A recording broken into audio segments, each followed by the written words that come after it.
All right, so the next part we're going to talk about has to do with identity poems. Really loved it.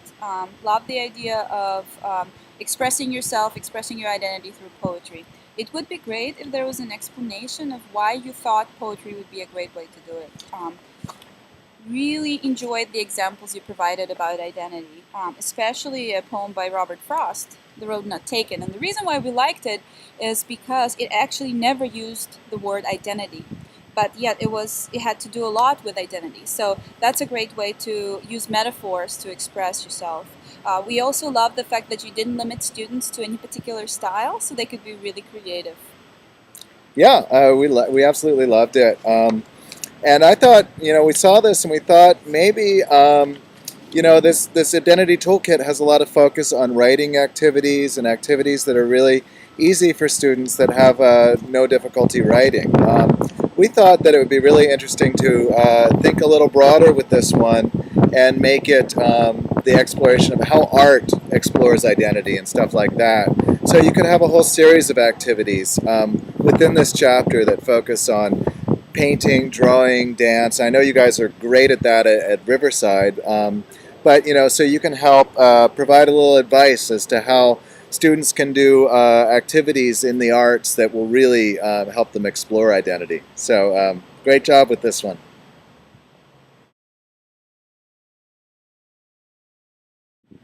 Okay, so our next bit of feedback is on the resume activity, which we loved. Once again, just incredible creativity in creating this stuff. And I love that you guys focused on real world skills that students will need to develop in the future. So great job. The quote on the cover was very provocative. Is your work your identity? Think about ways that students could debate that question. Is that true for all people? Is that true for anybody?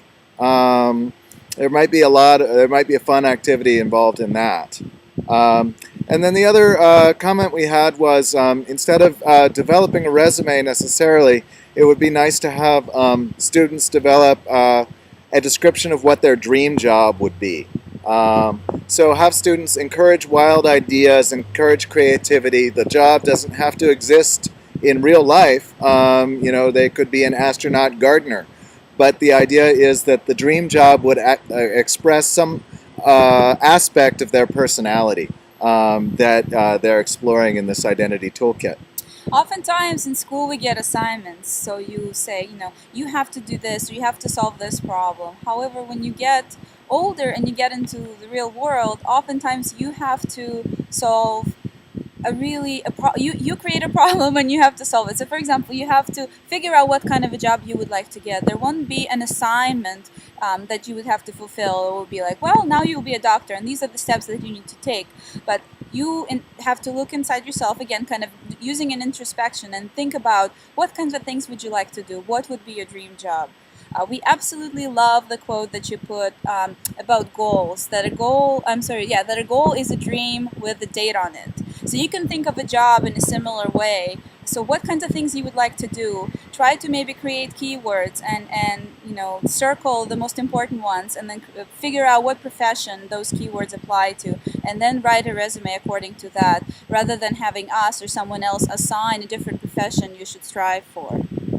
Oh yeah, and finally, one of the trends in the United States now is doing video resumes. So we thought that would be really interesting. What happens is that people actually create video resumes, put them up on YouTube, and that's another representation of their identity and who they are. So you could encourage a little bit more creativity in the creation of the resumes and make movies or something like that.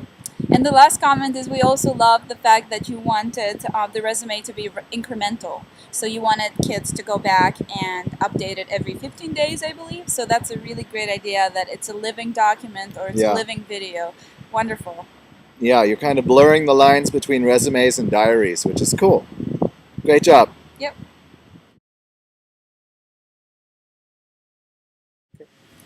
All right, so the last section we're going to talk about is the self-evaluation of your identity. There it is. And Jim loves the hand, by the way. So, really cool. Love it. We love that it's really reflective. So students think about different factors that influence their learning, like mood or distractions, and that's something that teachers sometimes don't ask or students don't think about. What kinds of factors contributed to their success, or maybe what kinds of factors contributed to some less successful homework assignment exercises and so on. So it's great that you ask these questions and you also ask students to pick their best work and their worst work and kind of evaluate and think about what happened. So that's really great.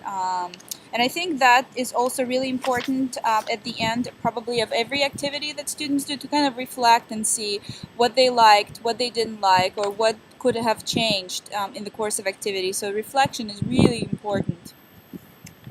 Yeah, absolutely. I thought it was really cool. One of the things that you're trying to emphasize in this identity toolkit is that we are not our marks, or we are more than our marks.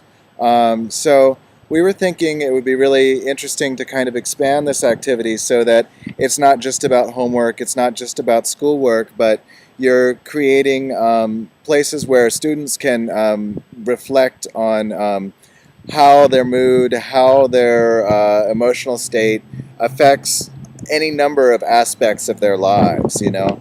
What you did was create a really nice form, or a really nice standardized way to look at that. Let's try expanding that to other areas of our lives besides schoolwork. So that's that. Good So, job. yeah, overall, great job. We hope these comments help you move forward, and we look forward to new chapters for the Identity Toolkit. And seeing you soon. And That's right, we'll be there. yeah, okay, take care. Bye. Bye.